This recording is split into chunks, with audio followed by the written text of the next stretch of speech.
Why Islamic finance?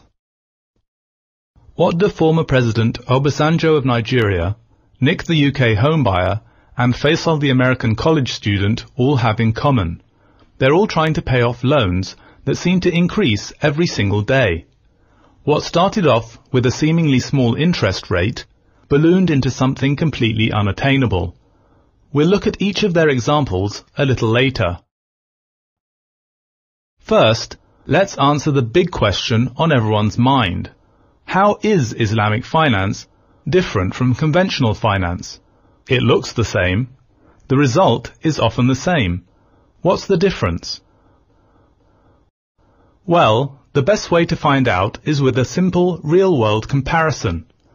Let's take $10,000 for instance, and let's compare what a conventional bank can do with this $10,000 and what an Islamic bank can do. First, the conventional bank. The conventional bank finds a credit-worthy customer and lends at 5% interest. The bank is not particularly concerned about what happens to this money other than that it gets repaid. The customer, on the other hand, has already found a borrower willing to pay 7%. This borrower runs a small credit co-op for students and lends at 10%. One of these students is enterprising enough to lend to his unemployed brother at 15%, who has just discovered the power of compounding interest and now lends to street vendors at 25%.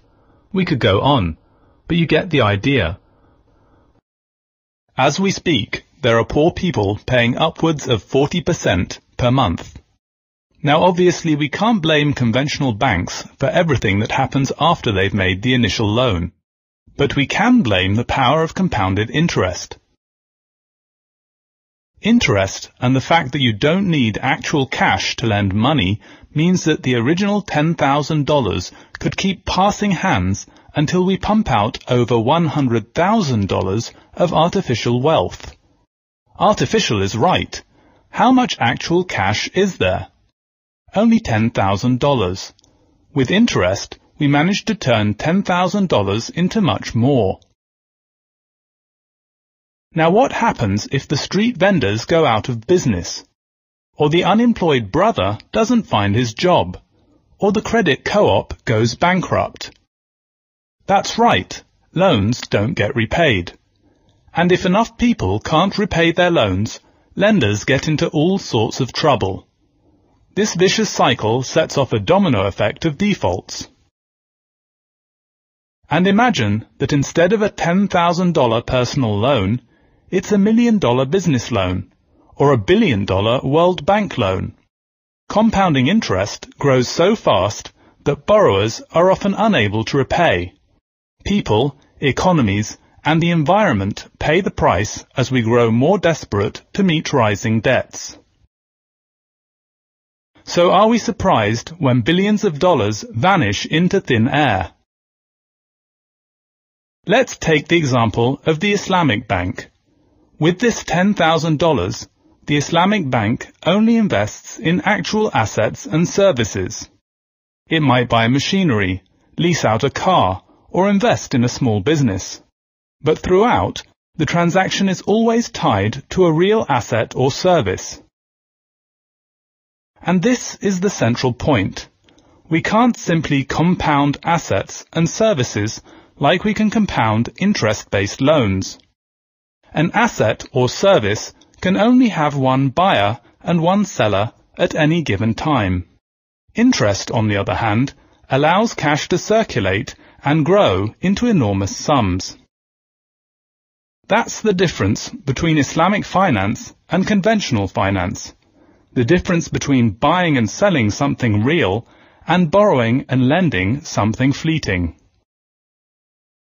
In recent years, we've witnessed the most dramatic global financial downturn seen in decades. What began as a housing bubble soon became a subprime credit crisis. And what many thought would remain a credit crisis soon spread into a global financial meltdown. It devastated every corner of the world. And while these events affected most of us negatively, there was one silver lining.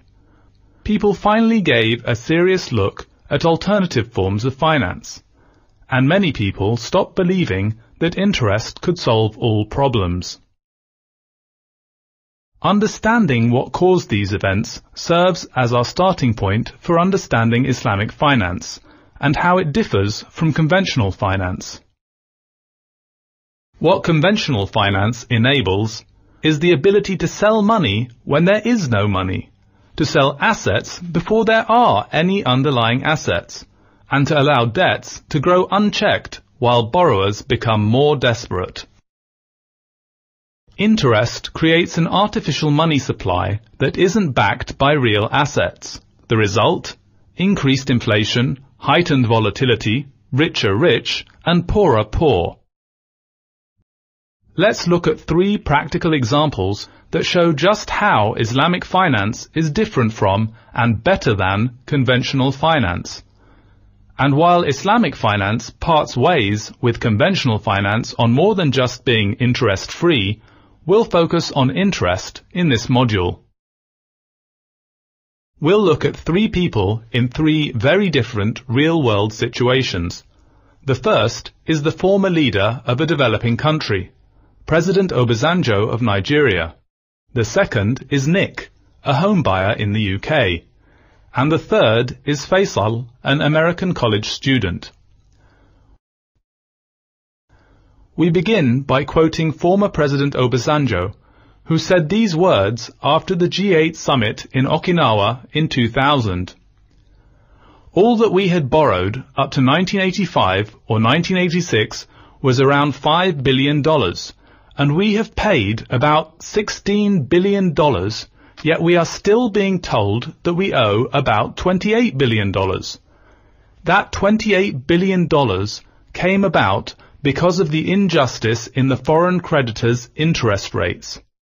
If you ask me, what is the worst thing in the world, I will say it is compound interest. It seems unbelievable, but sadly, it's typical. Developing countries start off with relatively small loans and remain saddled with huge amounts of growing debt for generations. And remember, this could be Nigeria or any other poor country. To give just one other example, during the years leading up to the 1997 Asian collapse, Indonesia's foreign debt as a percentage of GDP was over 60%. So Nigeria is certainly not an isolated example. There are countless more.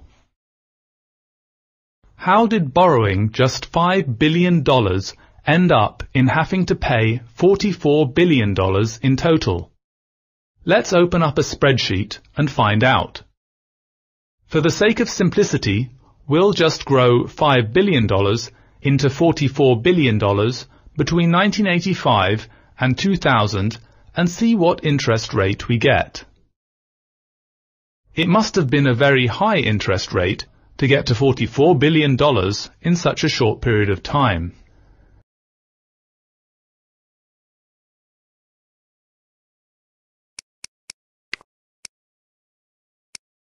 So let's start off with 40% per annum.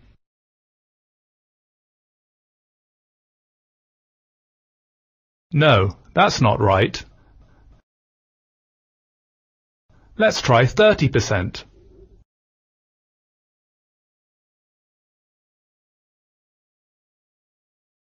That still gives us a very high number. It turns out that to grow $5 billion into $44 billion takes an interest rate of only 15.6%. Now, on the face of it, around 15% doesn't sound exorbitant. It doesn't seem unfair, and technically it isn't even illegal according to international law. In fact, we personally know of banks that charge high-risk credits upwards of 30% interest rates. But every day, numerous countries find themselves in the same predicament as Nigeria. UNICEF estimates that over 500,000 children under the age of 5 die each year around the world as a result of the debt crisis. But as we've seen, it's not the debt that's the problem, it's the compounding interest.